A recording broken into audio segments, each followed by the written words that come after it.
नाजरीन, हमास और इसराइल में जंग बंदी के हवाले से मुआहिदा तय पाने के बाद 4 रोज़ के लिए जंग बंदी कर दी गई है, लेकिन लबनान के मज़ाहमती तंजीम हिजबुल्लाह ने जंग बंदी मुआहिदा मुस्तरद कर दिया। हिजबुल्लाह ने कहा है कि वो जंग बंदी मुआहिदे का हिस्सा नहीं है। हिजबुल्लाह ने कहा है कि इसराइल ने अगर जनूबी लबनान में कोई कार्रवाई की तो भरपूर जवाब दिया जाएगा।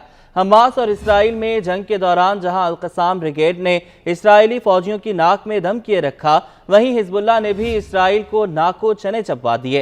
लबनानी जंगजू तंजीम हिजबुल्लाह की जानिब से इसराइली शहरों और फौजियों पर कई हमले किए गए हैं और इसराइल को शदीद जानी और माली नुकसान भी पहुंचाया गया है। हिजबुल्लाह की जानिब से इसराइली शहर शमूना पर मिसाइल भी दागे गए, जिसमें कई इसराइली फौजी हलाक हुए, इमारतें भी तबाह हो गईं। लबनान के मुज़ाहमती तहरीक हिजबुल्लाह के सरबराह हसन नसरुल्लाह इसराइल के खिलाफ तूफ़ानुल अक़सा को इंसानी, इखलाकी और दीनी एतबार से हक की जंग करार दे चुके हैं। उन्होंने अपने खिताब में कहा था कि सहूनियों के खिलाफ जंग की इखलाकी और शरई हैसियत पर ज़र्रा बराबर भी शुबा नहीं है। तूफ़ानुल अक़सा ऑपरेशन फ़लस्तीनियों की जंग है और इसका इलाकाई ममालिक से कोई ताल्लुक़ नहीं है। उन्होंने कहा था कि इसराइल के खिलाफ ये जंग क्यों शुरू हुई है, इसकी असल वजह दुनिया जानती है कि फ़लस्तीनी अवाम पर इसराइल के मज़ालिम गुज़श्ता कई दहाइयों से जारी हैं और इसराइल की बेवकूफ़ हुकूमत के खिलाफ दुनिया खामोश है। दुनिया ने इसराइली मज़ालिम पर मुजरिमाना तौर पर आंखें बंद कर ली हैं, ताहम फ़लस्तीनियों के हक़ में दुनिया भर में मुज़ाहिरों को सराहते हैं।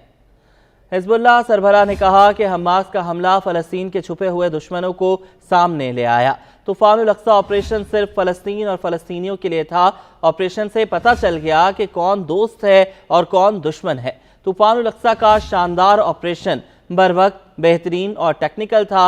इस ऑपरेशन ने बहुत सी चीज़ों को बेनकाब कर दिया। उन्होंने कहा था कि फ़लस्तीनियों के पास सिर्फ 2 रास्ते, जंग या खामोशी था।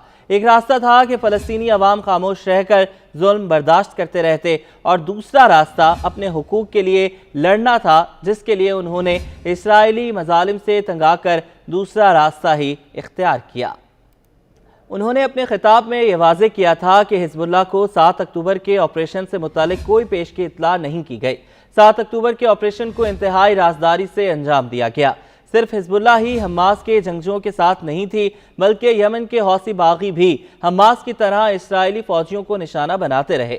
हौसी बागियों ने पहले इसराइली शहर एलात को ड्रोन हमलों से निशाना बनाया और फिर बाद में बहीरा अहमर में एक इसराइली बहरी जहाज पर कब्जा करके अमले के कारकुनान को भी यरगमाल बना लिया।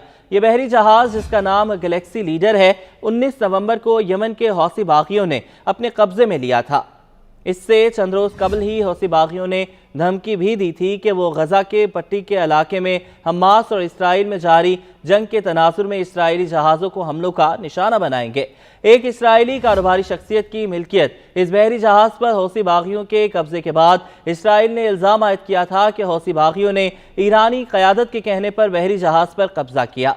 इसके जवाब में ईरानी वज़ारत ख़ारजा के तर्जुमान नासिर केनानी ने कहा था कि इसराइल की तरफ से बहरी जहाज़ पर हौसी बागियों के कब्जे के हवाले से ईरान पर लगाए गए इल्ज़ामात गलत हैं। याद रहे कि इसराइल और हमास में होने वाले आर्जी जंगबंदी के मुआहदे के तहत इसराइल और हमास के जंगजुओं की जानिब से एक दूसरे पर हमले नहीं किए जाएंगे, जबकि जंगबंदी के मुआहदे के तहत इसराइल से 150 फ़लस्तीनी ख़वातीन और बच्चों की रिहाई के बदले हमास की जानिब से 50 यरगमाली ख़वातीन और बच्चों को रिहा किया जाएगा। हमास और इसराइल के दरमियान तय पाने वाले मुआहदे में गजा के लिए इंसानी इमदाद और ईंधन की फराहमी की शर्त भी शामिल है।